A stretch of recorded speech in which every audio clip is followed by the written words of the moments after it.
दोस्तों नमस्कार। चुनाव की इस कड़ी में आज हम बात करते हैं नागौर लोकसभा। राजस्थान की नागौर लोकसभा बहुत ही चर्चित सीट, हर चुनाव में यहाँ ये सीट चर्चित ही रहती है लगभग। तो यहाँ के जो सांसद है हनुमान बेनीवाल, राष्ट्रीय लोकतंत्र पार्टी के, जिन्होंने 2019 में चुनाव जीता था और ये गठबंधन से चुनाव लड़े थे पिछली बार, एनडीए के गठबंधन से, और अब की बार इंडिया गठबंधन से चुनाव लड़ रहे हैं। और जो इनके सामने पहले प्रत्याशी थी ज्योति मिर्धा, वो कांग्रेस से चुनाव लड़ रही थी इनके सामने, लेकिन अब की बार कांग्रेस का समर्थन हनुमान बेनीवाल को है और ये भारतीय जनता पार्टी में हो गई है, चली गई है, इसलिए भारतीय जनता पार्टी से ये चुनाव लड़ रही है। तो बड़ा ही रोचक मुकाबला है। और ये जाट बेल्ट है, जाट बेल्ट की सीट है, तो दोनों तरफ से जाट ही है। देखते हैं 4 जून को क्या परिणाम आता है। अभी इस समय की जो अंकगणित है उसके बारे में चर्चा करते हैं। तो यहाँ 8 विधानसभा क्षेत्र है।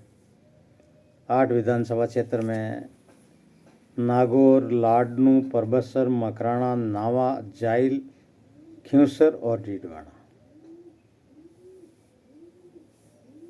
8 यहाँ के क्षेत्र है। तो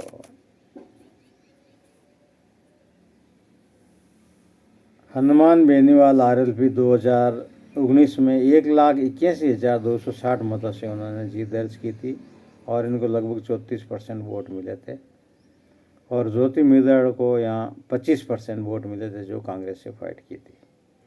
तो अभी इस समय 2024 के आम चुनाव हो रहे हैं और यहाँ पर पहले चरण में 19 तारीख को ही वोट होने वाली है।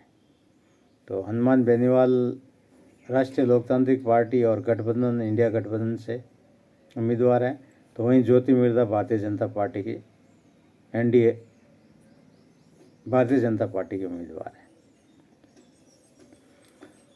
अब यहाँ नागौर में बीजेपी को कितने वोट मिले 8 ही विधानसभा में, तो उसके बारे में हम चर्चा कर लेते हैं।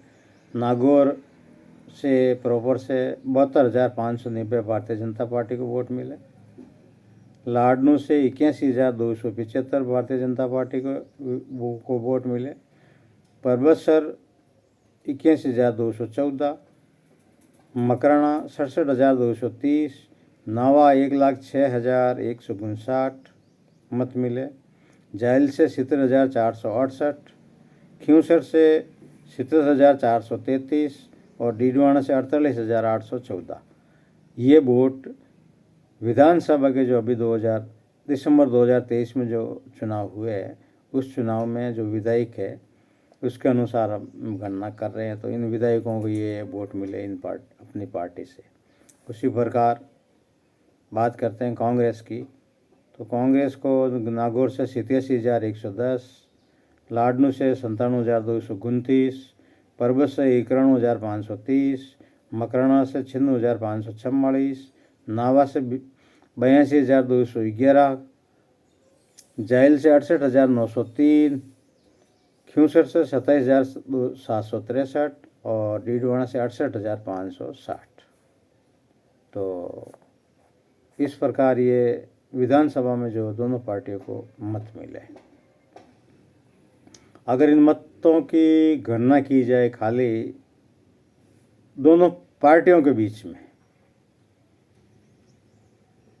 हालांकि कुछ वोटों परसेंटेज 15 से 20% वोटों परसेंटेज अदर में चला जाता है और वो अदर विधानसभा में तो इस तरीके से वोट किया है और आगे जो अब इस समय जो लोकसभा का चुनाव है वो वोट कहाँ स्विंग होता है, कहाँ जाता है, उससे ही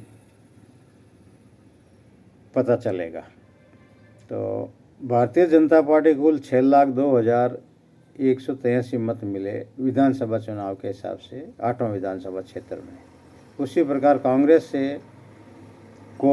के सभी 8 8 जो विधानसभा क्षेत्र थे उनमें 6,19,085 वोट मिले।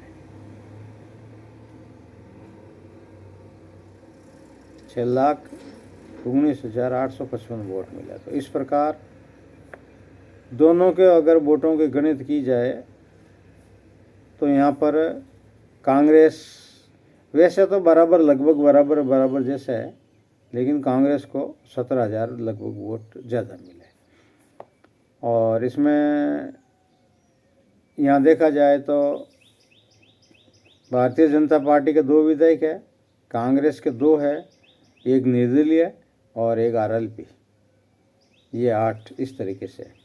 अब आरएलपी के अगर वोट जोड़ दिए जाए कांग्रेस के साथ में तो 80,000 आरएलपी के वोट थे, तो लगभग 1 लाख वोट कांग्रेस के ज़्यादा हो जाते। और इस प्रकार यूनिस खान यहाँ से जीते थे डीडवान से निर्दलीय, और वो बीजेपी के थे और उनको टिकट नहीं मिला तो उन्होंने निर्दलीय चुनाव लड़ा। अब वो वोट कहाँ ट्रांसफ़र होते हैं, कहाँ जाते हैं, और अगर इनको बीजेपी की तरफ से मान लिया जाए कि वोट बीजेपी की तरफ जाएंगे तो लगभग मामला बराबर है, यानी कांटे का मुकाबला है। अगर दोनों एक निर्दलीय को एक तरफ अपना, हनुमान बेनीवाल खुद ने चुनाव लड़ा था और खिंवसर से वो अभी इस समय विधायक है। उन्होंने लोकसभा के टर्म पूर्ण होने से पहले जो चुनाव दिसंबर में हुए थे वहाँ और वो जीत गए थे दिसंबर में, तो उन्होंने लोकसभा सीट छोड़ी और विधानसभा सीट अपनी रखी है और अभी वापस लोकसभा का चुनाव लड़ रहे हैं। तो दोनों में मुकाबला रोचक है। और यहाँ जितनी भी न्यूज़ रोज़ की सोशल मीडिया पे न्यूज़ के ज़रिए पेपर के माध्यम से जो आ रही है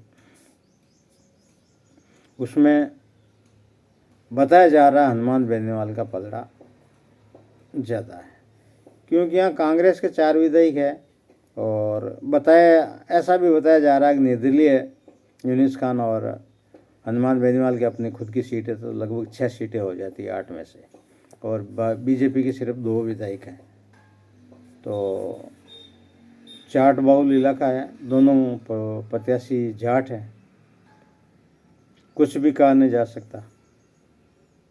ये तो हो ही नहीं सकता कि एक जाति विशेष पूरी एक तरफ हो जाए। हाँ ठीक है, 15-60-40 का हो जाए, 70-30 का हो जाए, ऐसा वो भी जाट है ये भी जाट है, तो अपने अपनी पेट से वोट तो निकालते ही हैं। यहाँ पर पिछले चुनाव में भी मोदी जी की रैली हुई थी शायद, इस बार भी अब चुनाव 19 तारीख को ही यहाँ पे वोटिंग है, तो देखना है अब क्या होगा।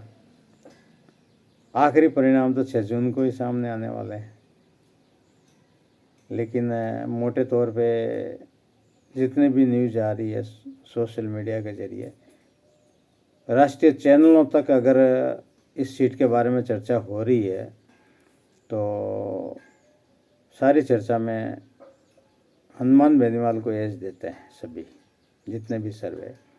यहाँ के सट्टा बाज़ार की भी अगर जानकारी लेते हैं तो वो उनके अनुसार भी है सीट, तो ऐसा लगता है कि हनुमान बेनीवाल को एज है और हनुमान बेनीवाल ये सीट निकाल सकते हैं।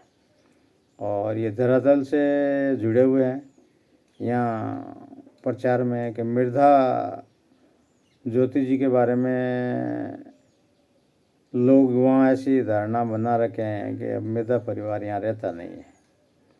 जब इलेक्शन आती है, जब इलेक्शन में वो आते हैं और इलेक्शन के बाद में वो मिलते नहीं हैं, यहाँ से दिल्ली गुड़गांव कहीं और वो वहीं रहता है।